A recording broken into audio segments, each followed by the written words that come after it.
Hello students.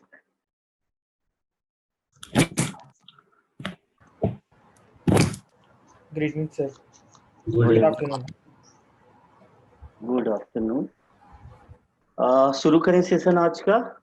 पीछे के topics में कोई डाउट या कोई आपको क्वेरी हो तो आप पूछ सकते हैं।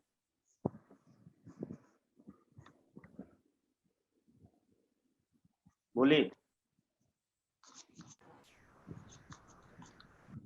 या शुरू करें आज गॉसस लॉ का एप्लीकेशन पार्ट नंबर 1 शुरू करें। Yes, sir. ओके, तो कल का जो टॉपिक था वो था electric field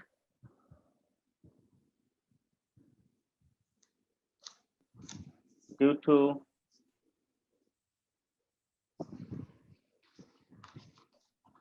uniformly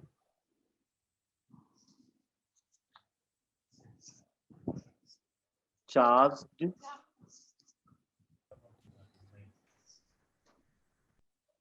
long straight wire.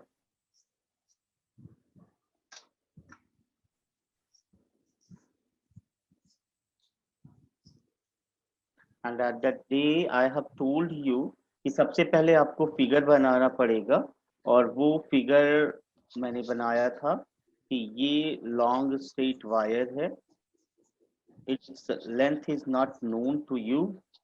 तो फिर आप इसको इंफिनिटी लेंथ का बनाएंगे एंड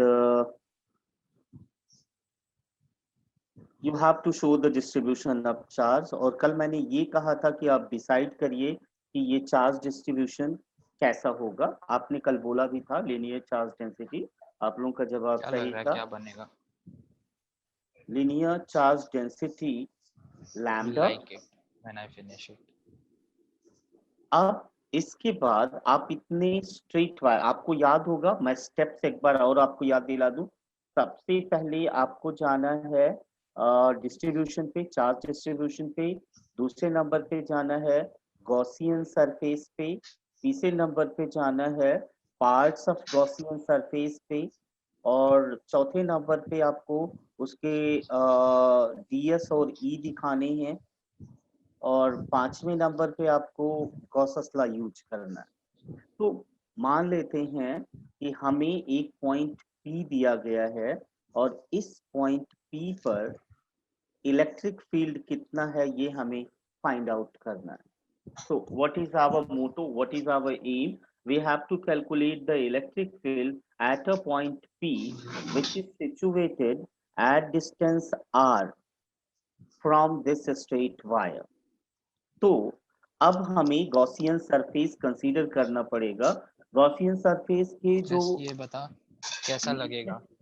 नेचर है, नेचर है नॉट जस्ट बिकॉज भैया बना रहा है, ये भी ध्यान रख भैया बहुत दिनों बाद बना रहा है। सर आप खुद से म्यूट कर सकते हैं।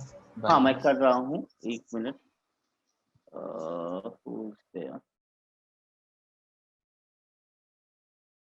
ठीक है, आई थिंक हो गया।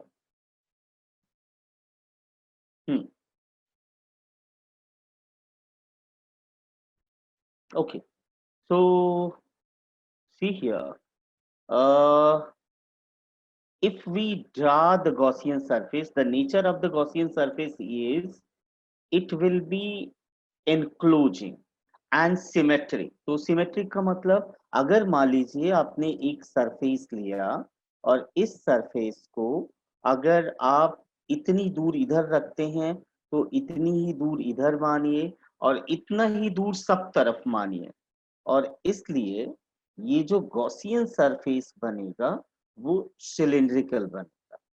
ठीक है, इस वायर को ढक लेने वाला, सिमेट्रिकली ढक लेने वाला जो सरफेस होगा या जो शेप होगा वो सिलेंडर होगा। अब ये पूरी तरीके से बंद तब होगा जब इसका ये दोनों जो साइड सर्कल्स हैं वो भी क्या हो, ब्लॉक्ड हो, यानी वो भी बंद हो, तब ये बनेगा गॉसियन सरफेस।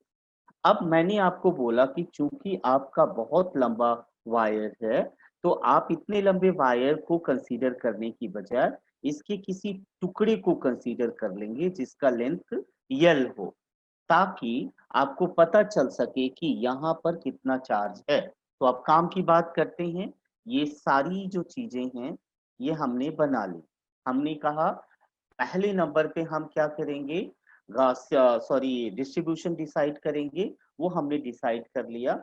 हमने लिखा कि ये लिनियर डिस्ट्रीब्यूशन है, इसलिए हमारी जो डेंसिटी होगी वो लिनियर चार्ज डेंसिटी होगी। तो अब हम अपनी कंसीडरेशंस लिखेंगे। लेट अस कंसीडर, ये लिखना पड़ता है, आपको भी पता है कि जब आप डेरिवेशन करते हैं तो wire or uniformly charge wire,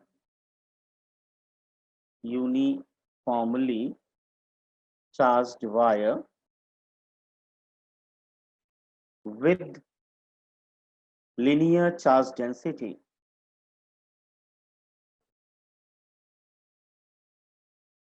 तो जैसे ही आपका कंफर्म हो जाता है कि डिस्ट्रीब्यूशन कैसा है, आप उस चार्ज डेंसिटी को कंसीडर कर लेते हैं।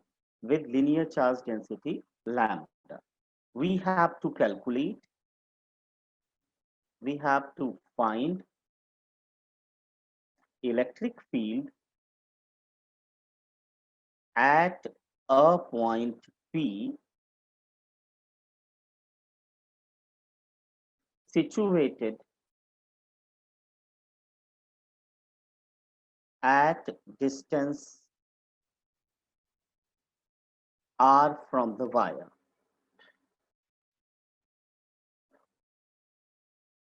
ठीक है, तो ये है अजम्पशंस जिसको हमें मानना पड़ता है। अब इस एजम्पशन के बाद अब डेरिवेशन पे जाएंगे। मैं ये फिगर मिटा नहीं सकता, इसलिए मैं इसको बनाए हुए रख रहा हूं। एजम्पशन के बाद अब आपने गॉसियन सरफेस खींच लिया है। अब गॉसियन सरफेस के पार्ट्स पे आएंगे। तो आप देखिए आपके गॉसियन सरफेस का जो पार्ट होगा, ये पार्ट नंबर 1 मान लीजिए आप। ये जो है ये वाला हिस्सा, ये 1, इसको 2 मान लीजिए आप, इस तरफ वाले को।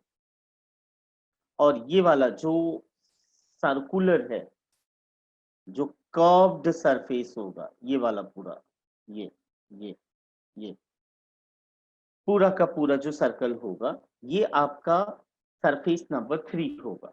तो आप बोलेंगे दिस गॉसियन सरफेस, या आप लिखेंगे here the Gaussian surface will be cylindrical and will have 3 parts. अब हर एक पार्ट का आप दिखाएंगे डीएस। तो एक टुकड़ा लेंगे आप डीएस का, डीएस दिखाने के लिए। मान लीजिए ये लिया मैंने, ये रहा डीएस, ये रहा डीएस, और ये रहा डीएस। तो मैं सब पे डीएस दिखाऊंगा। ये रहा मेरा डीएस, ये रहा मेरा डीएस। आपको पता है डीएस का मतलब एरिया वेक्टर, जो हमेशा सेंटर से परपेंडिकुलरली, सरफेस के परपेंडिकुलरली बाहर को वो होता है। ठीक है, या आप ये इसको यहाँ भी ले सकते हैं, इस जगह पे भी, कहीं पे भी ले सकते हैं, आपकी मर्जी। तो ये हो गया डीएस, ये हो गया डीएस। अब आप इलेक्ट्रिक फील्ड को देखिए। अगर ये प्लस है, सारे चार्जेस प्लस हैं, तो इलेक्ट्रिक फील्ड लाइंस ऐसे निकलेंगे, ऐसे। अच्छा, यहाँ का डीएस तो निकालना भूल ही गए, बताना भूल गए। यहाँ पर भी होगा डीएस इधर, आउटवर्ड परपेंडिकुलरली। अब अगर आप इलेक्ट्रिक फील्ड को दिखाने जाते हैं, तो इलेक्ट्रिक फील्ड यहाँ पर किस तरफ होगा, अवे फ्रॉम पॉजिटिव। यहाँ पर इलेक्ट्रिक फील्ड क्या होगा, ये भी अवे फ्रॉम पॉजिटिव। भाई यहाँ पे भी तो पॉजिटिव चार्ज है ना, इसलिए यहाँ पर भी क्या होगा, अवे फ्रॉम पॉजिटिव। और यहाँ पर भी क्या होगा, मान लीजिए यहाँ पे दिखाया आपने, तो यहाँ पर भी इलेक्ट्रिक फील्ड क्या होगा, अवे फ्रॉम पॉजिटिव। तो आप इसे इस जगह पे E1 लिख सकते हैं, इसको DS1 लिख सकते हैं, इसको E2, इसको DS2, इसको E3 एंड इसको DS3 लिख सकते। तो अब आपको क्लियर पता चल गया कि आपके पास 3 टुकड़े वाला गॉसियन सरफेस है, ठीक है। अब ये जो 3 टुकड़े वाला गॉसियन सरफेस है, उसको सॉल्व करने के लिए आप लेते हैं गॉसस फार्मूला। जो गॉसस फार्मूला होता है, अब आप यहाँ पे लिखते हैं अकॉर्डिंग टू गॉसस लॉ।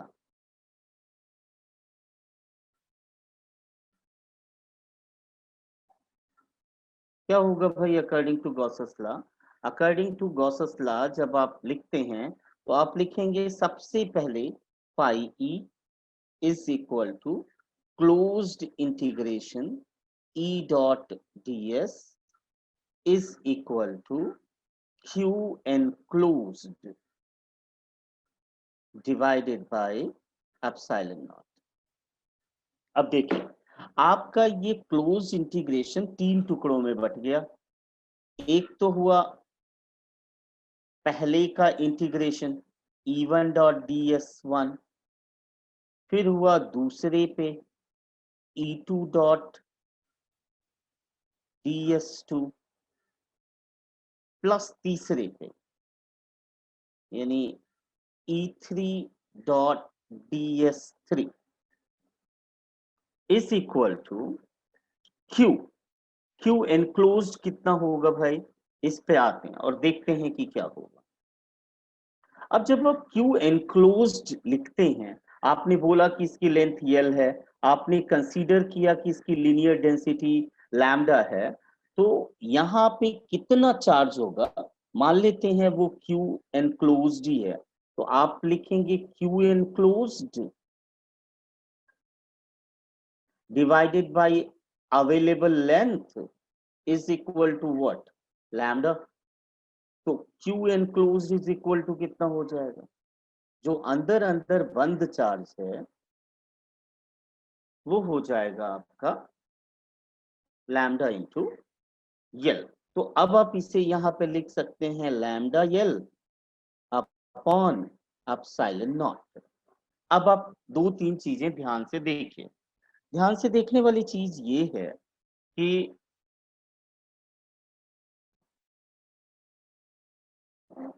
आप अगर ध्यान से देखें E1 और DS1 को देखिए, ये रहा DS1 इधर है, E1 इधर है, दोनों के बीच का एंगल कितना है 90 डिग्री।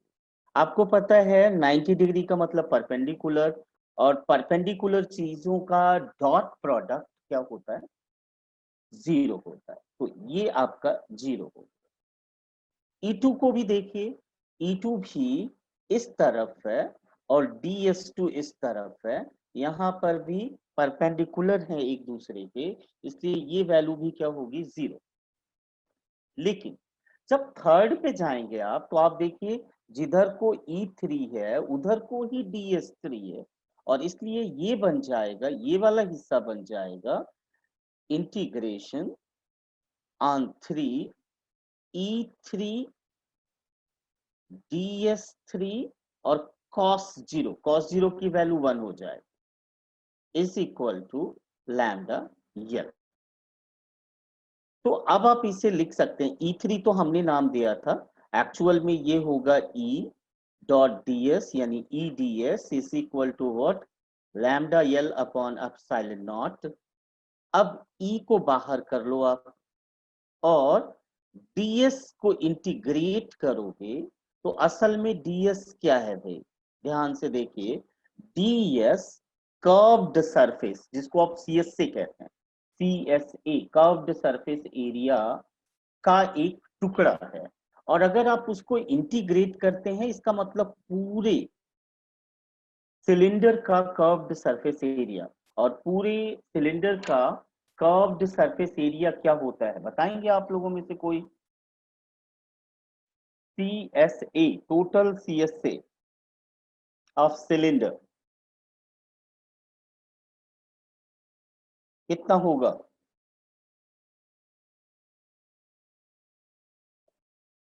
अनम्यूट कर लीजिए अपने आप को और बता दीजिए।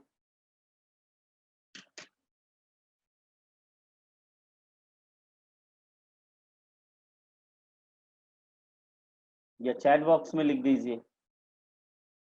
आवाज आ रही है ना?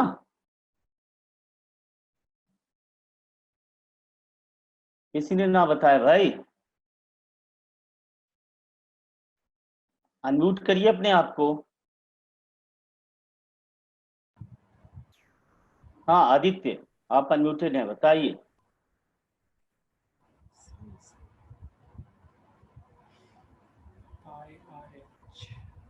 हाँ कितना होता है? IRH पाई R H, 2 pi R H कितना होता है? 2 पाई आर एच। तो अभी यहाँ पे जितनी यहाँ से डिस्टेंस है वही आर होगा, इसलिए कितना हो जाएगा? 2 पाई आर, और एच की जगह पे यहाँ से यहाँ तक की लेंथ ली जाएगी, यानी 2 पाई आर एल। फिर ये हो जाएगा 2 pi R L is equal to lambda L by epsilon naught. इसलिए एल एल कैंसिल हो जाएगा, ई इज इक्वल टू कितना बचेगा? 1 upon 2 pi epsilon naught lambda upon R. ये हो गया formula, derivation. Very very very important derivation. अब आप मेरे को बताइए कि क्या हमने वो पांचों पॉइंट्स, पांचों के जो हमने स्टेप्स लिखे थे वो यूटिलाइज कर लिए सारे के सारे? पहला था डिस्ट्रीब्यूशन डिसाइड करना, दूसरा था गॉसियन सरफेस डिसाइड करना, तीसरा था गॉसियन सरफेस के पार्ट्स डिसाइड करना, चौथा था सारे टुकड़ों पे जाके डीएस और ई का डायरेक्शन डिसाइड करना, और फिर पांचवा था आपका गॉसस का लॉ लगाना, गॉसस का लॉ लगाना और कैलकुलेशन कर देना। तो क्लियर है? अच्छा, ये जो आप हर टुकड़ा कंसीडर करते हैं और टुकड़े का ई और डीएस का डायरेक्शन दिखाते हैं, उससे ये पता चलता है कि भाई जो क्लोजिंग वाला सरफेस है उसके कितने टुकड़े बने और उसके कितने इंटीग्रेशन करने पड़ेंगे। जैसे यहाँ पे 3 सरफेसेस बने, तो कितने टुकड़े करने, कितने इंटीग्रेशन कर रहे हैं हम लोग? 3। ऐसे अगर मान लीजिए आप अपना कमरा मानते, तो कमरे में 6 दीवारें होती हैं, तो जब हम यहाँ पे इंटीग्रेशन करते तो कितना करते? 6। ठीक है। लेकिन अगर वहीं पे कोई स्फीयर होता तो स्फीयर का एक ही सरफेस एनक्लोज करता है, वहां पे नेचर वाइज कोई नई ज्योमेट्री नहीं आती। आप देखिए यहाँ पे नई ज्योमेट्री है, आपका जो सीएसए है वो सिलिंड्रिकल है, जो पहला ढक्कन है वो सर्कुलर है, और जो दूसरा ढक्कन है वो सर्कुलर है। तो ज्योमेट्री चेंज है, इसी ज्योमेट्री के चलते हम इसको पार्ट्स कहते हैं। आप जैसे कम, हाँ बोलिए। सर फिर इसमें हमने E1 और E2 जो लिया जी उनको हाँ, फिर अलग क्यों लिया? बिकॉज उन दोनों, वो दोनों तो सर्कल है, उन दोनों की सिमेट्री सेम है, अगर हम क्यूब वाले एग्जांपल को ले रहे हैं। बिल्कुल। हमने E1 E2 इसलिए लिया, हम उसको 1 2 इसलिए ले रहे हैं कि मतलब हमें पता चल जाए कि ये पहले सरफेस पे है और वो दूसरे सरफेस पे है, बस इसलिए लिया है। अदरवाइज पहले वाले पे भी ई है, दूसरे वाले पे भी ई है, और तीसरे वाले पे भी ई है। हाँ बोलिए।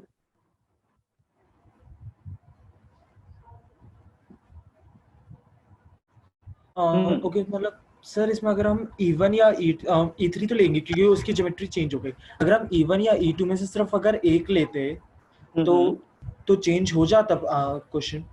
देखिए कोई चेंज नहीं होता, असल में हमें ये देखना है कि ई और डीएस के बीच का एंगल कितना। आप समझिए, ना तो ई 0 है और ना ही डीएस 0 है, यस सर, उनका डॉट प्रोडक्ट 0 है। उनके बीच का 90 डिग्री उनका जो फ्लक्स कंट्रीब्यूशन है वो 0 कर देता है।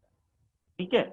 तो E1 लिखिए, E2 लिखिए, E3 लिखिए, इनमें से कोई 0 नहीं है। वो सेम हो भी सकते हैं, नहीं हो, सेम हो सकते हैं। आप देख रहे हैं ना, ये जो E1 आपने लिखा है ये थोड़ा कम डिस्टेंस पे है वायर से, तो ऑब्वियसली इस फार्मूले को अगर कंसीडर करते हैं तो E1 E3 से बड़ा होगा, यस है ना? तो E1 E2 E3 हम इसलिए ले रहे हैं because we have to show the direction, and main problem is to show the direction. Amount जो होगा वो तो कैलकुलेशन से आ ही जाएगा। ठीक है। तो अगर मान लीजिए किसी क्वेश्चन में E1 है E2 नहीं है, ठीक है, तो E1 का 90 डिग्री के कारण 0 हो जाएगा और E2 नहीं है अगर, तो फिर E2 0 होने के कारण 0 हो जाएगा फ्लक्स। एक्चुअली ये फ्लक्स कंट्रीब्यूशंस है ना, flux contribution of first surface, flux contribution of second surface, flux contribution of third surface is equal to total flux. यही तो फॉर्मूला है ना गॉस लॉ का, यस ठीक है, सही है। एक यस और एग्जांपल देखेंगे तो बिल्कुल क्लियर हो जाए। ये वेरी वेरी वेरी इंपॉर्टेंट है, और आप याद यकीन रखिए कि ये जब भी आप पेपर लिख रहे होंगे ना, अगला पेपर जो भी UT1 आएगा उस UT में ये जरूर होगा, ठीक है। तो नेक्स्ट आते हैं और नेक्स्ट लिखते हैं हम लोग electric field due to a uniformly charged infinite seat.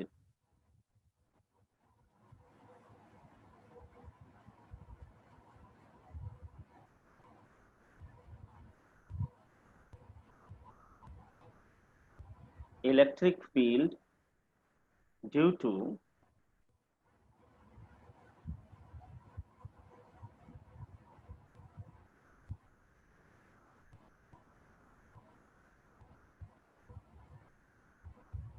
a uniformly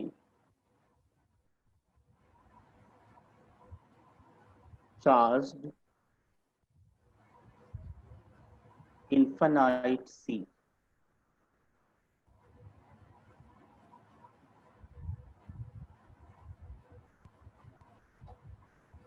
अब ये शीट क्या होता है, आप अपनी कॉपी के पेजेस को देखे होंगे, इसका जो विड्थ होता है वो 0 है ऑलमोस्ट, इसकी जो मोटाई है वो 0 है, इसलिए आप इसे शीट कह सकते हैं। अगर ये थोड़ी सी भी विड्थ रखता ना तो फिर आप इसे प्लेट कहते हैं।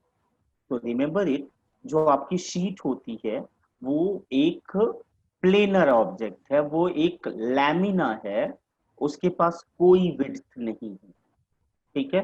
तो हम एक शीट ले लेते हैं, बड़ी लंबी चौड़ी शीट लेनी है हमें, क्योंकि हमने कहा है कि ये काफी बड़ी इन्फानाइट लेंथ या एक्सटेंशन वाली शीट है, और जब आप इसको चार्ज देंगे तो वो चार्ज यूनिफॉर्मली डिस्ट्रीब्यूट होगा।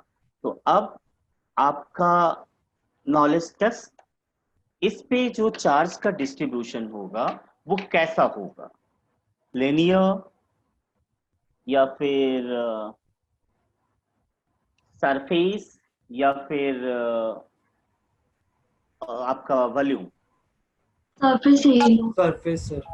सरफेस वाला होगा, ठीक है।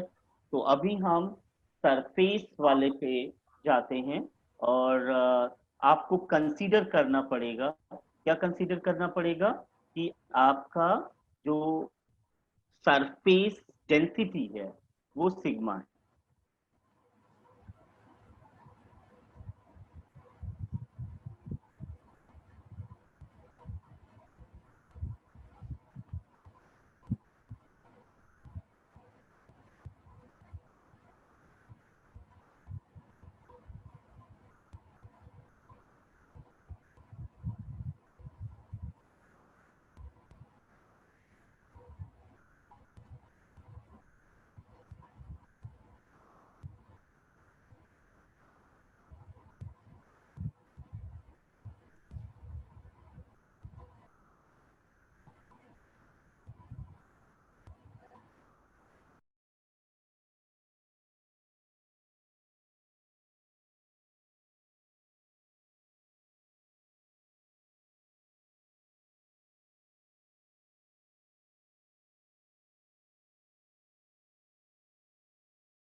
सॉरी बेटा,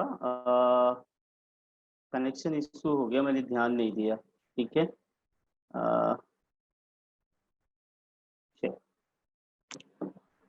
सॉरी, कनेक्शन चला गया था। Now I am okay. ठीक है, हेलो, आवाज आ रही है आप लोगों को? यस सर, आ रही है।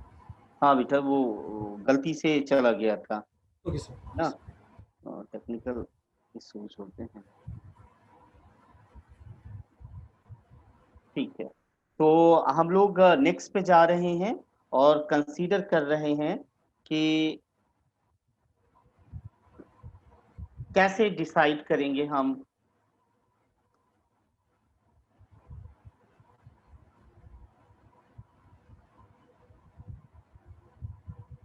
Okay, so I'm going to take that surface again.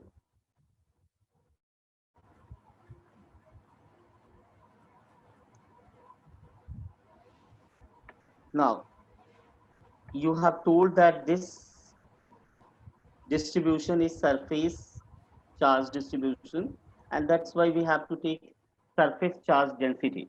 तो जब आप surface charge density लेंगे तो फिर आपको मानना पड़ेगा, वो आप कंसीडर करेंगे। क्या कंसीडर करेंगे?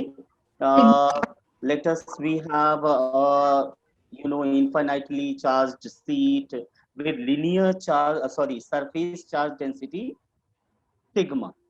Okay, now you have been given a point P somewhere at distance r from this sheet. Now you have to find the electric field at this point. Clear? Then अब आप इतने बड़े टुकड़े को तो ले नहीं सकते क्योंकि ये इन्फिनिटली लॉन्ग है। अब आपको लेना पड़ेगा इस शीट का एक टुकड़ा। तो अब जितने लोग होते हैं उतने अलग अलग तरीके से इसको कंसीडर करते हैं। ठीक है, अब जितने लोग इसे अलग अलग तरीके से कंसीडर करते हैं, कुछ लोग कहते हैं आप सर्कल ले लीजिए इसके सामने, और ये सबसे बेहतर तरीका है, टेक अ सर्कल।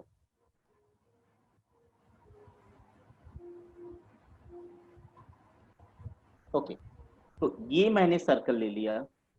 अब ये टुकड़ा है इसका, और इसके टुकड़े को जैसे वहां पे आप उसकी लेंथ L मानते थे, वैसे इसकी एरिया को A मानिए। अब अगर आप गॉसियन सरफेस कंसीडर करने जा रहे हैं तो उतना ही बड़ा सरफेस आप इधर लीजिए, उतना ही बड़ा सरफेस आप इधर लीजिए, और फिर इसको एनक्लोज करवा दीजिए सिमेट्रिकली चारों तरफ से। और आप देखेंगे कि ये चारों तरफ से इसको घेरेगा, और साथ में ये आगे वाला ढक्कन, ये पीछे वाला ढक्कन, लिड, इसको बंद करेगा। इस आगे वाले लिड की भी एरिया ए होगी और पीछे वाले लिड की भी एरिया ए होगी। ओके, तो आपका 3 स्टेप पूरा हो गया। पहला, आपने डिस्ट्रीब्यूशन शो किया। दूसरा, आपने शो किया, क्या कहते हैं, जो आपका पहला आपका डेंसिटी शो किया आपने। दूसरा गॉसियन सरफेस शो किया।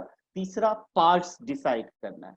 तो डिसाइड द पार्ट, ये आपका फर्स्ट पार्ट हो गया, पहला वाला सर्कल, ये दूसरा वाला सर्कल, और ये तीसरा वाला है इसका CSA यानी कर्व्ड सरफेस, ये वाला। अब चौथे स्टेप पे आपको टुकड़े लेने पड़ते हैं, DS दिखाना पड़ता है, E दिखाना पड़ता है। ये मैंने पहला टुकड़ा लिया, इसका सबसे पहले तो मैं DS दिखा दूं, ये रहा। यहाँ पे जब मैं टुकड़ा लूंगा, इसका भी मैं DS दिखा दूं, बाहर को रहेगा। जब मैं यहाँ पे या यहाँ पे कहीं पे भी, आपकी मर्जी, CSA पे जब मैं टुकड़ा लूंगा तो उसका DS ऐसे रहेगा। अब E की बारी आती है। जब हम E को दिखाने जाएंगे तो E को यहां से देखेंगे, ये प्लस है, अगर ये प्लस चार्ज है तो electric field away from positive होती है, यानी इस तरफ होंगे तो इधर को अवे प्लस से, और अगर इस तरफ होंगे तो इधर को अवे। तो हमने 3 टुकड़े लिए, तीनों टुकड़ों पे ई डी एस हमने दिखा लिया। ठीक है, अब आते हैं गॉसियन सरफेस पे। According to Gauss's law, phi E is equal to closed integration E dot D S is equal to Q enclosed divided by epsilon naught. Now, this will be written as vector E ds for the first surface, vector E ds। अभी मैंने 1 2 नहीं लिखा, आप पिछले वाले में भी नहीं लिख सकते थे, वो तो मैंने आप लोग कंफ्यूज ना हो जाए इसलिए मैंने E1 E2 लिखा था। आप E डॉट डी एस लिखिए, और E dot D S for first surface, E dot D S for second surface, E dot D S for third surface. और इसने कितना चार्ज इनक्लोज किया, इतनी सी सीट पे जितना चार्ज होता है, और इतनी सी सीट पे कितना चार्ज होगा, आप बोलेंगे सिग्मा इंटू ए। आपकी ये डेंसिटी है, डेंसिटी में एरिया का मल्टीप्लाई करिए, उतने एरिया के अंदर का चार्ज निकल आएगा, सो डिवाइडेड बाय एप्सिलॉन। अब देखें, अगर आप देखें तो ये दोनों सेम डायरेक्शन में हैं, इसलिए ये बनेगा ई डी एस, ये बनेगा दूसरा वाला भी ई डी एस, क्योंकि ई डी एस कॉस 0 और कॉस 0 की वैल्यू 1 होती है, जबकि ये वाली वैल्यू कितनी होगी, 0। क्यों 0 होगी, क्योंकि यहाँ पर जो आपका ई है तीसरे वाले पे, आप ध्यान से देखिए, तीसरे वाले पे ई अवे होगा और डीएस इधर को बाहर को, तो दोनों के बीच का एंगल 90 डिग्री होगा। आप यहाँ पे रीजन भी लिख सकते हैं कि this is 0 because theta is equal to 90 degree. तो ये तो 0 हो गया, is equal to sigma A upon epsilon naught. Now E को आप बाहर ले लीजिए और पूरा इंटीग्रेट कर दीजिए डीएस को पहले सरफेस पे, तो पूरा इंटीग्रेट कर देंगे तो क्या मिल जाएगा आपको, पूरा सर्कल की एरिया। और ये वाला भी ठीक ऐसे ही हो जाएगा, ई बाहर कर लीजिए आप, डीएस को इंटीग्रेट कर दीजिए, is equal to sigma A upon epsilon not. अब आप ध्यान से देखिए, आपने कहा कि ये पूरा सर्कल बन जाएगा, तो सर्कल की पूरी एरिया उतनी ही होगी जितनी कि हमने अंदर ली है, तो E A plus E A is equal to sigma A upon epsilon not. अब E A plus E A is equal to 2 E A is equal to sigma A upon epsilon naught, A cancel, E is equal to sigma upon 2 epsilon naught। ये हो गया आपका formula.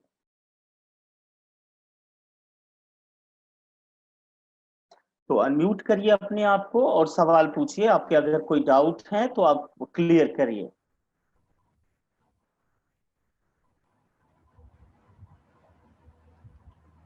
Sir जैसे फिर अभी आपने circle लिया था शीट में, हाँ मतलब ये लाइक कोई कन्वेंशन के थ्रू है या ये नहीं, मैंने बोला आप जैसा भी लेते, जैसा भी टुकड़ा लेते, सबसे आसान दुनिया में कौन सा शेप है, सर्कल है ना, तो सर्कल ले लेते हैं और सर्कल से हम कर लेते हैं। अगर मान लीजिए, मैंने कहा ना कि 2 कन्वेंशन चलते हैं, अगर मैं इसके ऐसा टुकड़ा लेता, ऐसा वाला, तो फिर मान लीजिए ये मेरा टुकड़ा है, आगे भी ये है, बड़ा सा है, ये बड़ा सा है, और ये बड़ा सा है, बहुत बड़ा, ये क्या है, सरफेस एरिया है। ठीक है, इसमें से मैंने एक टुकड़ा ऐसा ले लिया और मेरा पॉइंट पी यहाँ है, तो अभी मुझे क्या करना पड़ेगा, वैसा ही टुकड़ा, क्योंकि सिमेट्रिक आपका गॉसियन सरफेस होना चाहिए, तो उतना बड़ा वैसा ही टुकड़ा मुझे यहाँ लेना पड़ेगा, पीछे लेना पड़ेगा, और फिर मुझे इसको बंद कराना पड़ेगा। अब आप अगर ध्यान से देखें तो आपको 6 फेस मिलेंगे, है ना, ये 1, ये 2, एक ऊपर का 3, नीचे का 4 और पीछे का 5 और आगे का 6, है ना, कमरे की दीवार जैसा। Yes sir. अब आप अगर यहाँ पे प्लस लिए हुए हैं तो सिर्फ यहाँ पे भी फील्ड बाहर को होगी, यहाँ पर भी फील्ड बाहर को होगी, यहाँ पर भी फील्ड बाहर को होगी, यहाँ पर भी फील्ड बाहर को ही होगी, इस तरफ। मतलब जो आपकी इलेक्ट्रिक फील्ड है वो इधर लेफ्ट और राइट होगी, आप किसी भी जगह जाएं। और जबकि एरिया वेक्टर क्या होगा, एरिया वेक्टर यहाँ पे ऊपर को होगा, यहाँ पे नीचे को होगा, पीछे वाला इधर को होगा, आगे वाला इधर को होगा। तो इन 6 में से 4 लोगों की वैल्यू 0 हो जाएगी, because they will have the electric field at 90 degree with ds। तो सिर्फ 2 बचेंगे, ये आगे वाला, ये पीछे वाला। तो ये बन जाएगा, इसका इलेक्ट्रिक फील्ड फ्लक्स कितना, EA, इसका इलेक्ट्रिक फ्लक्स कितना, EA plus EA is equal to what, sigma A upon epsilon nought. तो ये वाला फार्मूला मिल गया आपको। तो फाइनली आपके पास क्या आ गया, E is equal to sigma upon 2 epsilon nought. ठीक है, और किसी को डाउट? बहुत सारे लोग हैं भाई। गौरी, दूसरा आदित्य, गौरी अनम्यूट करो अपने को। Yes, sir. No doubt. No doubt बेटा, ये सबसे बड़े डाउट वाला क्वेश्चन है, चैप्टर है। सर वो बस एक वो सर्कल वाला ही पूछना था, वो पूछ लिया, समझ आ गया। समझ में आ गया। तो ऐसे वाले क्वेश्चन में आपके पास 2 कन्वेंशन है, या तो आप सर्कल लेके करो जो कि सबसे आसान है, या फिर आप उसका टुकड़ा ले लो, कोई सा भी एरिया, आपका रेक्टेंगुलर एरिया हो, या फिर स्क्वायर एरिया हो, या फिर रोम्बस हो, ट्रेपेजियम हो, आप यहाँ पे कुछ भी कंसीडर करिए, उसी के हिसाब से आपका क्या बनेगा, गॉसियन सरफेस बनेगा, उसी के हिसाब से आपके टुकड़े होंगे, और फिर यही वाला फॉर्मूला आप लगा लें। ठीक है, ओके सर। तो अभी एक और बचा, और वो क्या है, तीसरा वाला, वो है electric field due to a charged spherical shell. Spherical Volume. Shell जानते हैं आप लोग? यस सर, वॉल्यूम हो गया इसमें। स्फेरिकल शेल और स्फीयर में क्या अंतर है? सर शेल अंदर से होलो होगा। शेल अंदर से खाली होगा, ठीक है, और जो आपका स्फीयर होगा वो उसका सॉलिड, मतलब वो पूरा। यस। चलिए, तो पहली चीज तो यही हो गई। मान लीजिए आपका कमरा पूरा स्फेरिकल है, सपोज, ठीक है, और ये नॉन कंडक्टिंग मटेरियल का बना हुआ है, ईंट का तो बना ही हुआ है ना। तो आप अगर इसको, बाय द वे, मान लीजिए क्या हुआ कि एक रात को कोई वायर टूट गया और वो आपके घर की छत को टच करने लगा।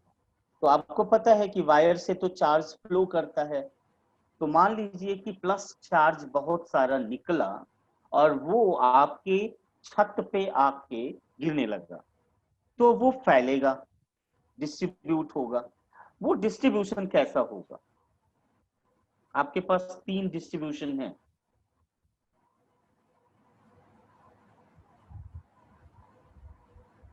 बोलिए।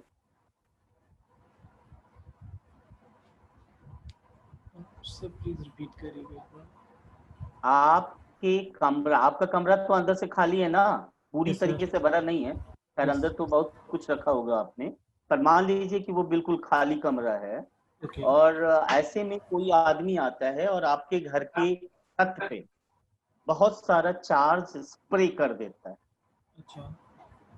अब आपको बताना है, और मैं ये कह रहा हूँ कि ये चार्ज डिस्ट्रीब्यूट होगा, तो आपको बताना है कि क्या ये लीनियर डेंसिटी होगी, ये या वॉल्यूम सरफेस, होगा। या फिर volume. Volume. Volume volume Volume. के लिए वो चार्ज आपके कमरे के अंदर भी घुसना चाहिए। मतलब सर वो कमरे की जब स्पेस को ऑक्यूपाई करेगा तब वो वॉल्यूम ही होगा। लेकिन मैंने कहा वो आपकी छत पे आके डालता है चार्ज। नहीं, अगर वो सिर्फ अपनी छत, मतलब अपने कमरे की लाइक टॉप पर है, रूफ पर टॉप पे ही है, तो वो तो सरफेस हो गया। हाँ, तो सरफेस पे जाएगा, वो दीवारों पे भी बटेगा। वो जो चार्ज होगा, आपने वो वाला सुना है ना, क्या कहते हैं, इंस्टेंस, कि जब कभी आप कार में जा रहे हों और एकाएक बहुत सारी लाइटनिंग होने लगे, आसमान से बिजली कड़कने लगे या गिरने लगे, तो आपको अपने खिड़की दरवाजे बंद कर लेने चाहिए। ये सुना है कभी? आप लोग जब 7वीं क्लास या 8वीं क्लास में होते हैं, तो वहां पे एक है सब चैप्टर, सम नेचुरल फेनामेना, याद है? Yes yes sir. सर। हाँ, तो उसमें ये बताया जाता है कि हमें कभी भी पेड़ के नीचे नहीं जाना चाहिए। हाँ, वो अर्निंग कैच कर सकते। हाँ, वो अर्थिंग कैच कर सकता है। तो जब आप अपनी कार के अंदर होंगे, और जैसा कि आदित्य कह रहे हैं कि ये वॉल्यूम डेंसिटी हो जाएगी, तो इसका मतलब वो चार्ज तो अंदर भी आ जाएगा, और जब अंदर आएगा तो वो हमें भी चार्ज कर देगा और हम डिस्चार्ज हो जाएंगे, है ना? इस दुनिया से डिस्चार्ज हो जाएंगे। अच्छा। Yes sir. तो ये जो होता है ना, अंदर जो खोखली चीज होती है, शेल वाली जो चीज होती है, कैविटी वाली जो चीज होती है, हम उसको अगर कोई चार्ज देते हैं तो वो उसके सरफेस पे ही बढ़ता है, और इसलिए डिस्ट्रीब्यूशन कैसा होगा? सरफेस चार्ज डेंसिटी होगी और सरफेस चार्ज डिस्ट्रीब्यूशन। ठीक है? ऐसा नहीं कि स्फीयर तो 3D क्या है, शेप है, तो 3D है तो इसके पास वॉल्यूम होगा, और वॉल्यूम होगा तो इसके पास वॉल्यूम चार्ज डेंसिटी होगा। तो चलिए, ये तो एक एग्जांपल रहा आपके कमरे का। मान लीजिए कोई आपका आजकल वहां पे क्या कहते हैं, जापान के पास कोई एक कंट्री है, वो नया नया टेक्निक यूज कर रहा है। वो घर को लोहे का बना रहा है, मतलब आपको 2 BHK 3 BHK फ्लैट चाहिए, तो वो लोहे का पहले फैक्ट्री में क्या करता है, पूरी बिल्डिंग बना लेता है, और वो जिस भी अपार्टमेंट में आपको चाहिए उसके ऊपर रखाता है। मान लीजिए कि आपके घर का कमरा लोहे का बना, तब अगर चार्ज दिया जाएगा तो क्या होगा? क्या वो घर के अंदर आएगा चार्ज?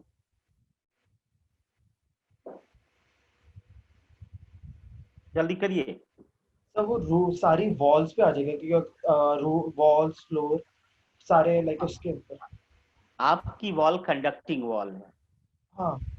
तो क्या वो जो चार्ज है बाहर, वो कमरे के अंदर घुस आएगा यस सर।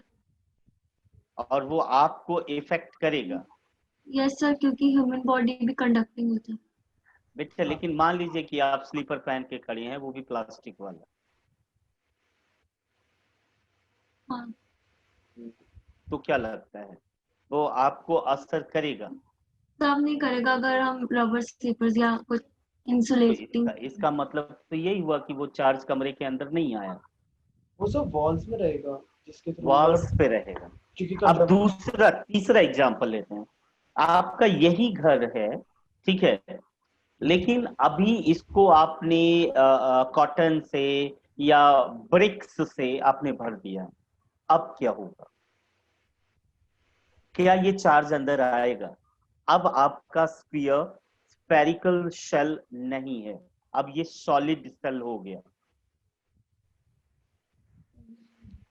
मतलब ये पर बेसिकली चार्ज आएगा, पर बहुत मिनिमम, बिकॉज ये बैड कंडक्टर है। मिनिमम या मैक्सिमम को छोड़ ही दीजिए आप, ठीक है? मैंने आपको बोला कि जब भी चार्ज डिस्ट्रीब्यूट होगा, यूनिफॉर्मली डिस्ट्रीब्यूट होगा, तो मिनिमम मैक्सिमम का तो कोई इशू ही नहीं है। जब भी वो बटेगा, कम बटेगा तो सबको कम बटेगा, ज्यादा बटेगा तो सबको ज्यादा बटेगा, ठीक हाँ है? यस सर, फिर आएगा। हाँ, तो आएगा। लेकिन अगर मान लो कि कोई ऐसा करता कि कमरे के अंदर आयरन की जो टर्निंग्स होती हैं, क्या बोलते हैं, बुरादा, कंडक्टिंग मटेरियल पूरे कमरे के अंदर डाल के इसको सॉलिड बनाता, तो क्या होगा? तो क्या वो चार्ज अंदर आता कि नहीं आता? तो बेसिकली मतलब आप कह रहे हैं कि वो जो पिलर्स है उनको। मतलब आपका पूरा कमरा कंडक्टिंग मटेरियल से भरा हुआ। यस सर, फिर तो चार्ज अंदर भी आता है और हमें भी इफेक्ट करता है। हाँ, चार्ज अंदर आता, लेकिन चूंकि कंडक्टिंग मटेरियल से भरा हुआ है, इसलिए सारा चार्ज भाग करके वापस सरफेस पे चला जाता, अंदर वो नहीं टिकता। इस घटना को हम क्या कहते हैं? स्किन इफेक्ट कहते हैं। क्या कहते हैं? Skin effect. यानी कंडक्टिंग बॉडी को दिया गया चार्ज हमेशा उसके सरफेस पे चला जाता है, अंदर नहीं रुकता। ठीक है, clear? Yes sir. Yes sir. तो अब आपने 4 केसेस पढ़े। पहला नॉन कंडक्टिंग स्फेरिकल सेल, दूसरा कंडक्टिंग स्फेरिकल शेल, तीसरा अभी वाला जो अभी पढ़ा कंडक्टिंग सॉलिड स्फीयर। इन तीनों ही केसेस में जो भी चार्ज देंगे वो कहां चला जाएगा? सरफेस पे। सरफेस पे। तो इन तीनों का एक ही केस होगा जो हम डिस्कस करने जा रहे हैं। ठीक है, और जो चौथा वाला केस है वो डिफरेंट केस है, वो हमारी एनसीईआरटी के या सीबीएसई के करिकुलम में तो नहीं है, पर हम देखेंगे उसको भी। ठीक है, तो चलिए शुरू करते हैं। हम एक स्फीयर लेते हैं। स्फीयर ये रहा, मान लीजिए ये मेरे पास सॉलिड स्फीयर है। ओके, इस सॉलिड स्फीयर का ये सेंटर है। अब आपने इसको जो भी चार्ज दिया वो इसके सरफेस पे यूनिफॉर्मली डिस्ट्रीब्यूट हो गया। तो अभी आपको तो पता हो जाएगा कि आपने इसको कितना चार्ज दिया। भाई दो चीजें इन्फिनाइट थी, अनंत थी, है ना? आजकल रामायण देख रहे हैं, नहीं देख रहे? नहीं देख रहे, देख रखी है। हाँ देखिए भाई, ऑलरेडी देख रखी है सर। अरे ऑलरेडी क्या देख चुके? देख लो ना यार, ऐसा फिर मोदी जी मौका नहीं लाएंगे। हाँ ठीक है सर। ठीक है। हाँ तो उसमें अनंत कई बार एक टर्म है जो बार बार इनफाइनाइट। इनफाइनाइट। इनफाइनाइट है। तो ये इनफाइनाइट नहीं है, इसका तो शेप भी फाइनाइट है ना भाई। अब Yes, देखिए, तो अगर शेप फाइनाइट है तो फिर इसका चार्ज भी फाइनाइट होगा। तो अभी आप इसके चार्ज को कंसीडर कर सकते हो। अभी आप ये कह सकते हो कि मैंने इसको चार्ज क्यों दिया। इसकी रेडियस आर मान लीजिए, इसकी इस स्फीयर की। अब आप देखिए, तो आपके पास एक पॉइंट यहां हो सकता है कि जो इससे बाहर है, और मैं इसकी डिस्टेंस को स्मॉल आर लेता हूं। तो आप ये कह सकते हो कि ये वो पॉइंट है जिसके लिए आर रेडियस से बड़ा है। दूसरा पॉइंट यहां पे भी तो लिया जा सकता है, बिल्कुल ऑन द सरफेस। इसके लिए आप कह सकते हो small R is equal to capital R. तीसरा पॉइंट तो आप यहां भी ले सकते हो ना, इस अंदर। अंदर आप इसके लिए बोल सकते हो, इसके लिए आप बोल सकते हो small R is less than capital R. ठीक है, तो इन तीनों ही पोजीशन को आप इसे कहेंगे आउटसाइड, इसे कहेंगे आप ऑन द सरफेस, और इसको कहेंगे आप इनसाइड। इन तीनों ही सिचुएशंस में हमें क्या करना है? इलेक्ट्रिक फील्ड फाइंड करना है। अब जब मुझे इलेक्ट्रिक फील्ड फाइंड करना होगा तो मुझे वही सारा काम करना पड़ेगा, फिर से डिस्ट्रीब्यूशन डिसाइड करना पड़ेगा। तो अभी आप लिख सकते हैं कि आपका डिस्ट्रीब्यूशन कैसा है? डिस्ट्रीब्यूशन है सरफेस चार्ज डिस्ट्रीब्यूशन।